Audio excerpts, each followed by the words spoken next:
आप देख रहे हैं न्यूज नाउ 24/7 ताज़ा खबरों के लिए हमारे साथ बने रहें। गणतंत्र दिवस समारोह के लिए विशेष अतिथि के रूप में आमंत्रित किए गए वाइब्रेंट विलेज के सरपंचों, उप सरपंचों, महिला उद्यमियों और छात्रों के साथ बातचीत करते हुए केंद्रीय गृह मंत्री अमित शाह ने कहा, वाइब्रेंट विलेज कार्यक्रम मानसिकता में बदलाव और चीजों को देखने के तरीके की शुरुआत है।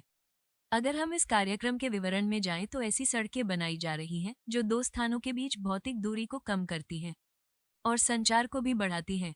लेकिन ये कार्यक्रम दिल्ली और आपके गांवों के बीच दिल की दूरी को कम करने के बारे में है।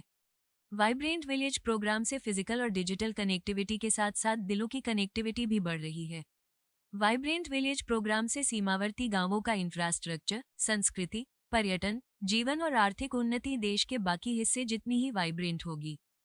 के कार्यक्रम में मेरे साथ मंच पर उपस्थित भारतीय जनता पार्टी के अध्यक्ष और भारत सरकार के स्वास्थ्य मंत्री श्रीमान जगत प्रकाश नड्डा जी,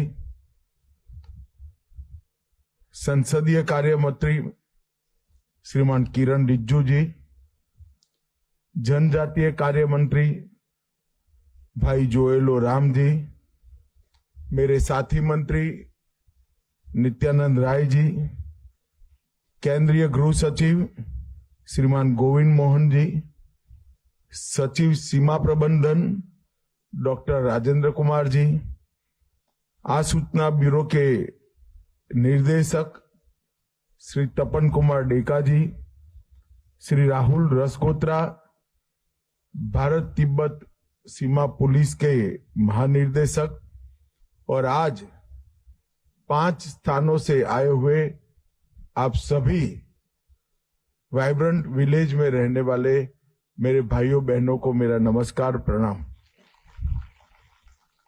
सबसे पहले तो मैं थोड़ा क्षमा प्रार्थी हूं क्योंकि एक अनिवार्य कारणों के कारण मैं 25 मिनट लेट आया हूं।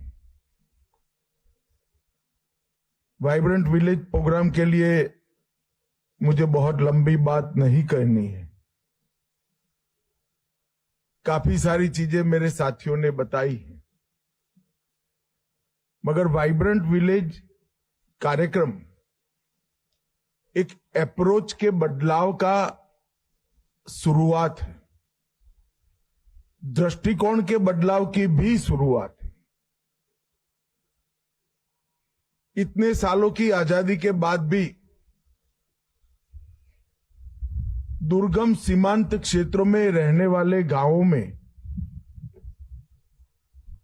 ये भाव जगाना कि हम भारत का ही हिस्सा है और बाकी सारा भारत हमारी चिंता कर रहा है। वाइब्रेंट विलेज प्रोग्राम के डिटेल में जाएंगे तो सड़कें भी बनेगी, दूरसंचार की दूरी भी समाप्त हो जाएगी, सड़कें बनेगी तो भौतिक दूरी भी समाप्त हो जाएगी और कहीं रेल, कहीं रोड, कहीं नजदीक में एयर की कनेक्टिविटी भी होगी। परंतु सबसे बड़ी बात है कि आपके गांव और दिल्ली के बीच में दिल की जो दूरी है वो दिल की दूरी समाप्त करने का ये कार्यक्रम है, मन की दूरी समाप्त करने का। जब देश का प्रधानमंत्री देश के प्रथम गांव में रहने वाले हर व्यक्ति को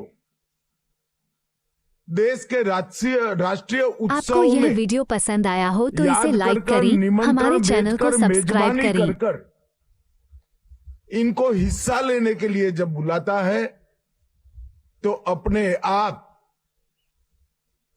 ये जो मन की संवेदनाओं से दिल की दूरी समाप्त हो जाती। 3 वर्ष से लगातार एक प्रकार से चौथा कार्यक्रम है। अलग अलग राष्ट्रीय उत्सवों पर अलग अलग स्तर के अलग अलग गांवों से प्रतिनिधियों को यहां बुलाया जाता है।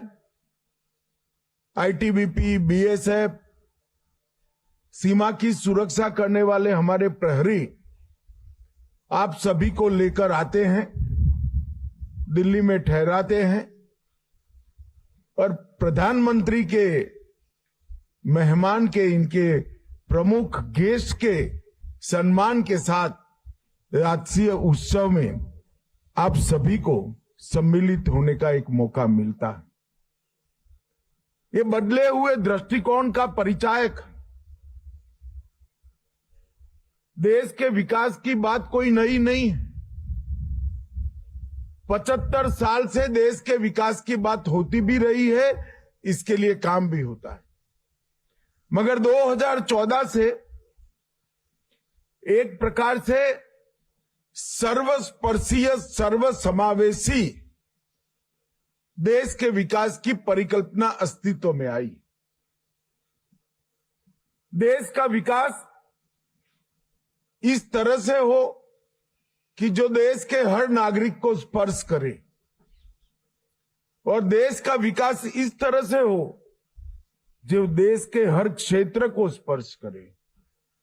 तो सर्वस्पर्शीय, सर्वसमावेशक विकास की शुरुआत नरेंद्र मोदी जी के प्रधानमंत्री बनने के बाद आई। और छोटे छोटी चीजें आप लोगों को मालूम भी नहीं होगा कि प्रधानमंत्री के स्तर पर इतना इनिशिएटिव लिया जाता है। चूंकि मैं 6 साल से विभाग का मंत्री हूं, सीमाओं की देखरेख हमारे विभाग का कर्तव्य है, इसलिए मुझे मालूम है। मैं कुछ उदाहरण जरूर देना चाहूंगा। लद्दाख में सबसे बड़ी समस्या होती थी डीजल। सर्दियों में गाड़ी के अंदर जम जाता था, तो सर्दियों में गाड़ी चलाने के लिए बड़ी दिक्कत आती थी। प्रधानमंत्री जी के निर्देश पर भारत सरकार की ऑयल कंपनियों को रिसर्च एंड डेवलपमेंट का एक अच्छा खासा बजट दिया गया, जिससे सर्दियों में डीजल पेट्रोल जमे नहीं, इस प्रकार का डीजल पेट्रोल बनाने का ऑर्डर दिया गया और आज लद्दाख में ऐसा डीजल उपलब्ध करा दिया गया। ये तभी आता है जब वहां की दिक्कतों को कोई ध्यान में ले। अरुणाचल से अरुणाचल छोड़कर, उसके प्रथम गांव को छोड़कर, सीमांत गांव को छोड़कर कोई आना नहीं चाहता है, मगर रोजगारी की समस्या थी।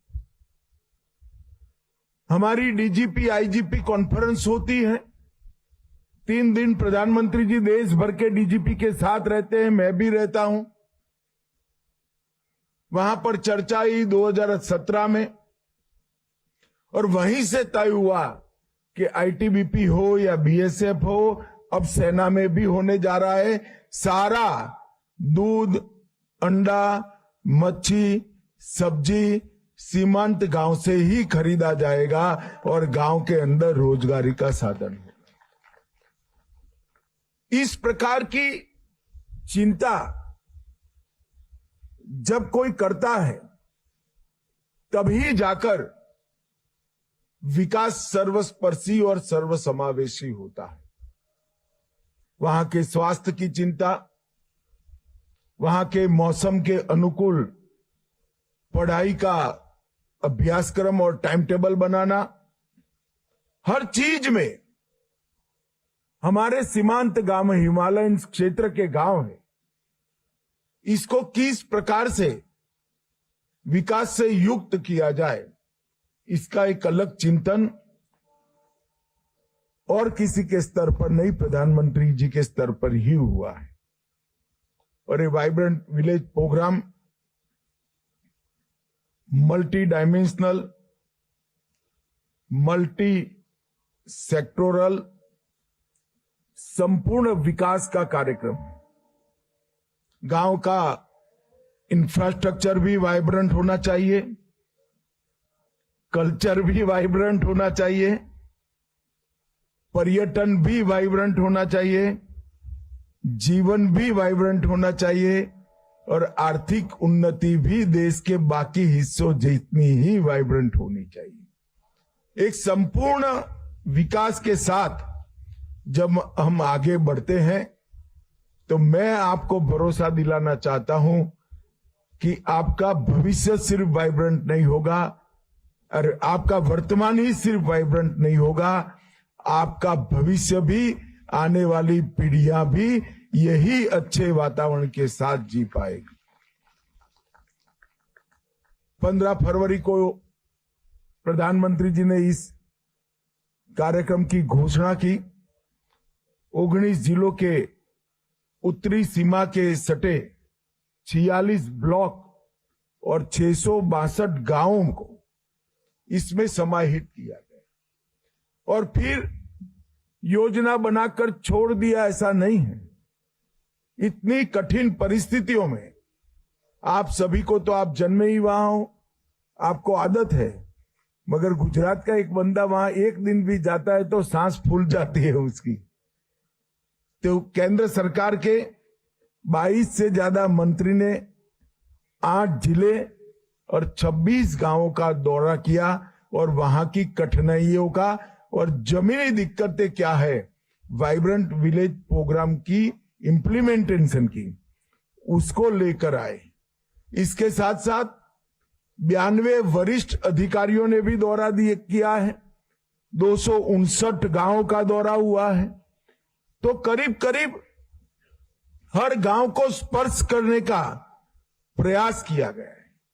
कहीं पर 2 गांव मिलाकर समस्याओं को सुना, कहीं पर नजदीक थे वहां 3 गांव मिलाकर समस्याओं को सुना, परंतु 662 गांव की वाइब्रेंट विलेज प्रोग्राम के इम्प्लीमेंटेशन की सारी समस्याओं को सुनकर इसका रिपोर्ट गृह मंत्रालय के पास आया और इसके आधार पर 626 परियोजनाएं, जिसमें इंफ्रास्ट्रक्चर और कई प्रकार की चीजें, उदाहरण से कहना चाहूंगा तो community hall, eco tourism, solar street light, track route, school infrastructure, ऐसी परियोजनाएं बनी और 901 परियोजना जो एक प्रकार से रोजगारी के साथ जुड़ी थी, कृषि, शिक्षा, ऊर्जा,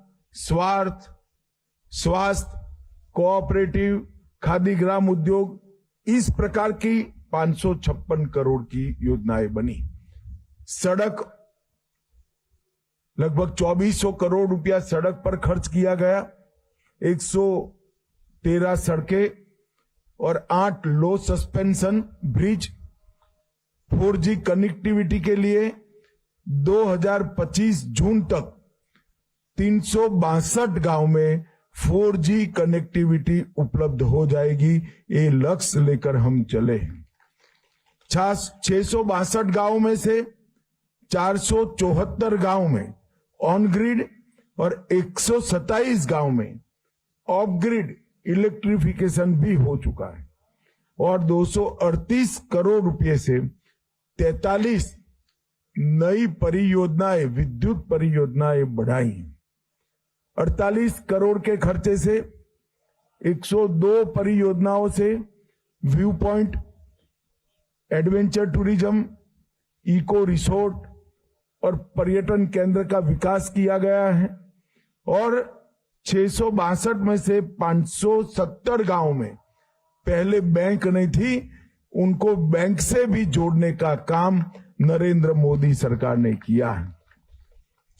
एक प्रकार से वहां पर रहकर अच्छा जीवन यापन व्यतीत करने के लिए सारी प्राथमिक सुविधाएं वहां उपलब्ध कराने का काम किया है और बॉटम टू टॉप अप्रोच लेकर सरकारी योजनाओं में 100% 100% सैचुरेशन लाकर फिजिकल कनेक्टिविटी, डिजिटल कनेक्टिविटी और हृदय की कनेक्टिविटी, दिल की कनेक्टिविटी भी जोड़ने का हमने मन से प्रयास किया है और आप सभी को आज इसी के लिए यह निमंत्रित किया है।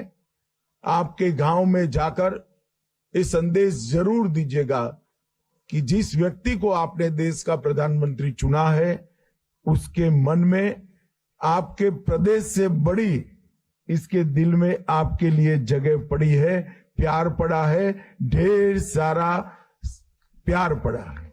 और इसी के कारण इस प्रकार की योजनाएं जन्म लेती है। मैं हृदय से मंच पर मेरे जो साथी हैं, सभी साथियों की ओर से और देश के प्रधानमंत्रियों की ओर से, संपूर्ण भारत सरकार की ओर से आप सभी का देश की राजधानी दिल्ली में स्वागत करता हूं। और कल गणतंत्र दिन है, हमारा राष्ट्रीय पर्व है।